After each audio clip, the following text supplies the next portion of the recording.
Hey guys, this is my second Totem farming build featuring a Monk Elementalist. To go over the skills left to right, we have Glyph of Lesser Energy, Ray of Judgment, Spear of Light, You Move Like a Dwarf, Finish Him, Drunken Master, Signet of Devotion, and Restful Breeze. The attributes for this build are 16 Smiting, 13 Divine Favor, and 3 Healing.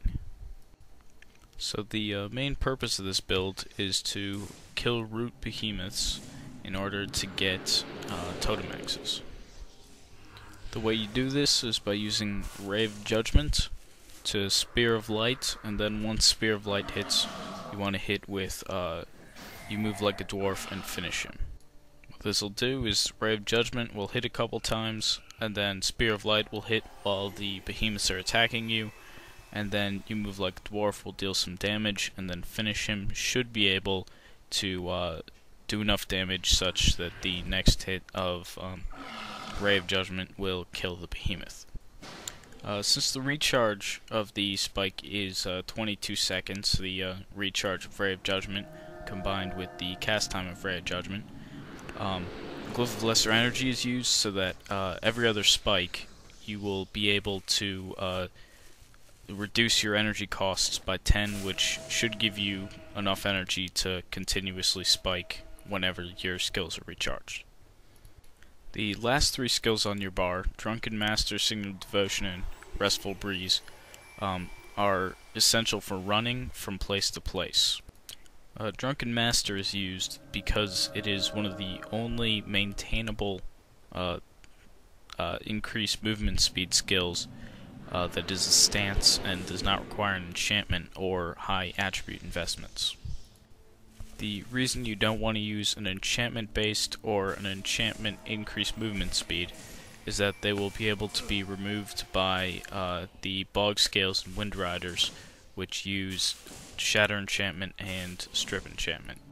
So as for the healing skills, they do what they do best, which is heal, naturally. These particular healing skills are not really essential, but they're good if you want low energy sort of healing. Another good healing skill would be Patient Spirit. It has a low cast time, low recharge, and can be used in battle to give you some health if you really need it. However, Patient Spirit is significantly more energy intensive than Restful Breeze or Signet of Devotion, and requires a large healing prayers investment. So now I'm going to talk about each individual type of monster, starting with Bog Scales. Bog Scales are encountered for about the first 2 minutes of the run. You won't be seeing any more of those in this video. Go back to the beginning if you want to see what they do. The 2 skills that they use that can be a problem are Rotting Flesh and Strip Enchantment.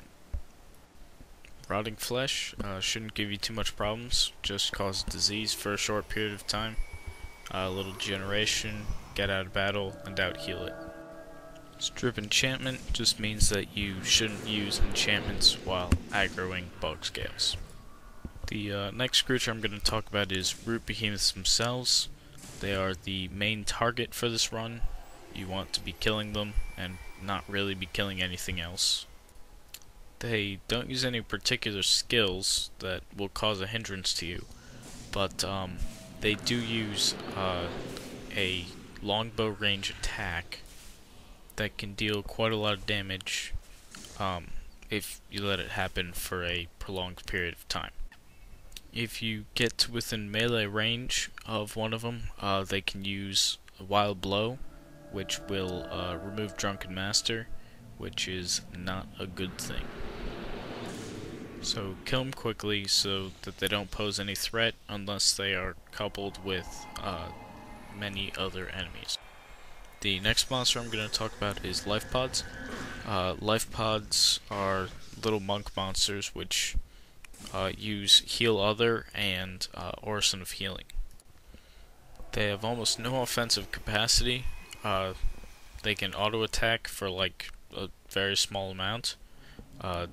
I don't know, 4 to 6 or so at longbow range, but the main worry that you should have with them is that they can heal the root behemoth. They generally don't have time to, but every now and then they will be able to. Life pods will be able to mess up the spike about 1 in 10 times if it's well timed. They'll be able to mess it up a lot more if it's poorly timed. If the life pods do heal through the spike, just run away to a safe spot and heal up and come back and try again. Hopefully this time it'll work. So that's all for life pods. The next creature, and the last creature I'm going to talk about, is Wind Riders. Wind Riders are the most dangerous things for this build. The 3 skills that they use are Conjure Phantasm, Shatter Enchantment, and Cry of Frustration. The offensive capacity of Wind Riders is essentially this. They prevent you from healing because they use Shatter Enchantment and Cry of Frustration. So they either interrupt or remove your heals. And they have Conjure Phantasm, which does long-lasting degeneration. And they have the fairly weak, about 10 damage auto attack. Because Wind Riders have Cry of Frustration, you will not be able to perform a spike on a root behemoth if they are around. That is, if they are able to, if it is impossible to aggro the root behemoth without aggroing the Wind Riders, the Wind Riders will interrupt you and you will not be able to kill the root behemoth. If you can tell this is the case, just skip that particular root behemoth and go on to the next one. Otherwise, just run through Wind Riders, and they shouldn't be able to kill you unless there are multiple other root behemoths or something else around that can deal a lot of damage, and so they shouldn't be able to kill you. So just a few final notes about the build and the run in general. If you start using Ray of Judgment on a root behemoth and it does not start attacking you, it means that the life pods grouped with that root behemoth have not popped up yet, and that you will only have to use Finish Him and not You Move Like a Dwarf in order to kill it, because it has no healing capabilities.